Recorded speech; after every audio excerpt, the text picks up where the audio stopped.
The airport was almost empty that night. Rows of chairs stood silent under the dull yellow lights. Somewhere near gate 42, a man sat with a small boy asleep across his lap. His jacket was thin, his eyes tired, but the way he gently brushed his son's hair said everything about love, sacrifice, and quiet strength. He didn't know that someone was watching him, a woman in an expensive suit, her flight delayed just like his. She had no idea that before the night was over, this man and his small act of kindness would change her life forever. Hey everyone, welcome to your channel name, a place where real stories of kindness and humanity come alive. If you love heartwarming stories that remind you how beautiful life can be, please hit that subscribe button, give this video a like, and tell us in the comments what kindness means to you. Your support helps us share more stories like this one. It was close to midnight at Denver International Airport. The snowstorm outside had grounded dozens of flights, and travelers were sprawled across chairs, floors, and coffee shop tables. Among them sat Ethan Miller, a 35-year-old single dad from Texas, holding his 7-year-old son, Caleb, close to his chest. They were supposed to be on their way to Boston. Ethan had landed a job interview at a company that could finally turn things around for them, a stable salary, good benefits, a real chance at rebuilding life after his wife's passing 2 years earlier. But now, the storm had other plans. Ethan didn't have the money for a hotel room. His last few dollars had gone toward their flight and a couple of sandwiches from the cafe. He looked down at Caleb, sleeping soundly with his head on Ethan's arm, and smiled softly. "We'll get there, buddy," he whispered. "We always do." A few seats away sat Claire Thompson, 32, the CEO of a fast-growing design firm. Her flight was also cancelled. She was frustrated, not just because of the delay, but because she'd been running non-stop for months. Meetings, deadlines, investor calls. She hadn't had a quiet moment in ages. When she noticed the man with the little boy, something in her softened. Ethan looked exhausted, but peaceful. His eyes were kind, his movements gentle. Every few minutes, he'd shift slightly, trying not to wake his son. When Caleb stirred and whispered, "Daddy, are we home yet?" Ethan smiled. "Not yet, champ. But soon." Claire couldn't stop watching.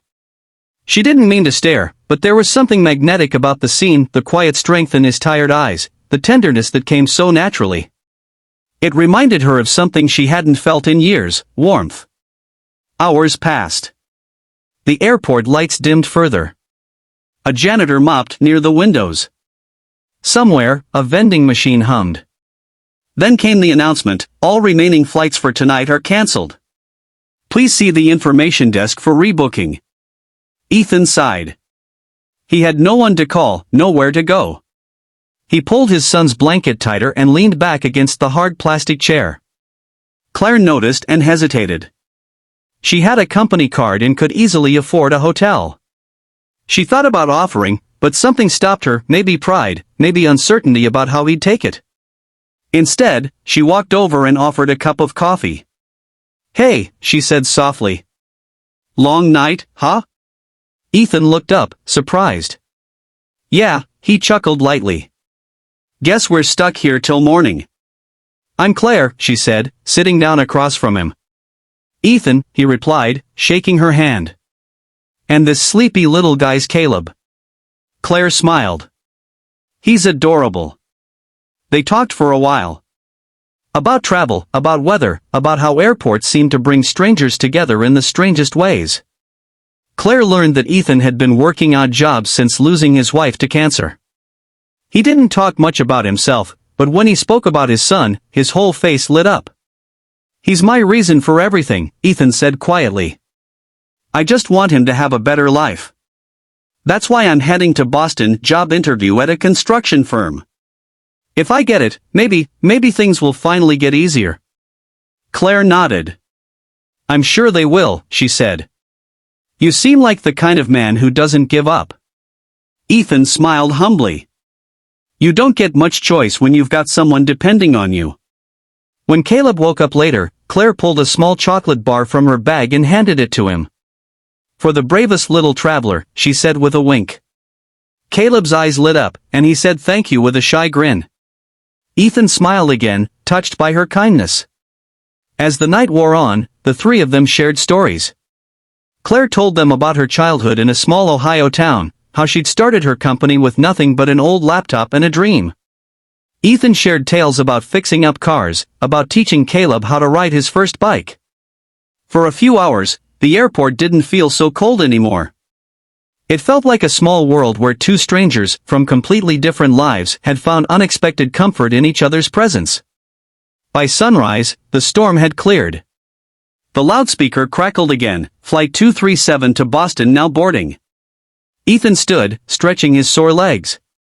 "That's us," he said, lifting Caleb gently. "Thank you for the company, Claire. And for the chocolate." Claire smiled, feeling a pang she didn't expect. "Good luck with your interview, Ethan." "I mean it." He nodded. "Thanks.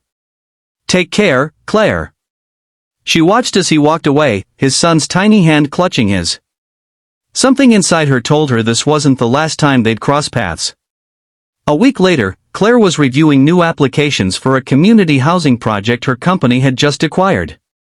One name caught her attention: Ethan Miller. Her heart skipped a beat. She quickly called her assistant. "Can you get this applicant on the phone?" When Ethan answered, he was surprised. "Miss Thompson? Claire?" "Yeah," she said warmly. "I didn't expect to see your name on my desk." "You applied for our construction team?"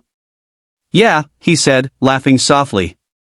"Didn't even realize it was your company." "Small world, huh?" Claire smiled. "Very small. And I think we're looking for exactly someone like you." A week later, Ethan was hired. His dedication, skill, and sincerity impressed everyone at the firm. But for Claire, it was more than that. It was his kindness, his humility, the way he always put others first.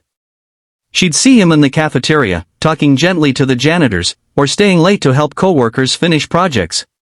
He never bragged, never complained. He was just good. Months passed, and their friendship grew. Caleb would sometimes visit the office after school, running into Claire's office with a drawing he'd made. She'd pin it to her wall every time. Slowly, warmth began filling spaces in her life she hadn't even realized were empty. One evening, after a long day, Claire and Ethan walked out of the building together. The sky was painted in soft oranges and pinks. "You ever think about that night at the airport?" she asked. Ethan smiled. "Every day. I was worried about getting to Boston for a job. Turns out, what I really found was a friend I didn't know I needed." Claire looked at him, her heart full. "Maybe more than a friend." He paused, surprised, then smiled. "Yeah, maybe more." Conclusion: the power of kindness. A year later, that same airport saw them again: Ethan, Claire, and little Caleb, this time boarding a plane together for a family vacation. They laughed as they walked through the same gate where they first met, remembering how one sleepless night had brought them all together. Sometimes, kindness doesn't start with grand gestures. Sometimes, it's a cup of coffee shared with a stranger in the middle of the night. It's listening, caring, showing up when no one else does. That night, Claire thought she was just helping a tired dad get through a long delay. But in truth, she'd found something she didn't know she was missing: love built on kindness, patience, and understanding. And Ethan? He found more than a job, more than stability. He found a partner who saw his heart before anything else. So the next time life delays you, the next time plans fall apart, remember, sometimes life's detours lead you exactly where you're meant to be. Because kindness doesn't just change someone else's night, it can change your whole life.